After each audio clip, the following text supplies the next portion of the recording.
Ibayaw, ipakpak ang imong kamot, ilusog, isayaw ang imong tiin, pagkanta, pagsingit, pagmayao, pagdahi. Ibayaw, ipakpak ang imong kamot, ilusog, isayaw ang imong tiin, pagkanta, pagsingit, pagmayao, pagdahi.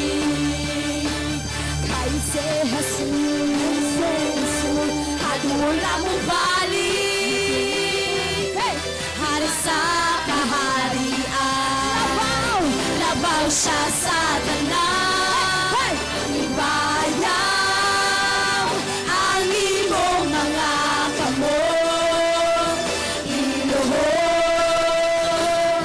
ang imong mga tuhod, simbahan, simbahan, imong maluluwas na, kay hadol na ang pagbalik niya.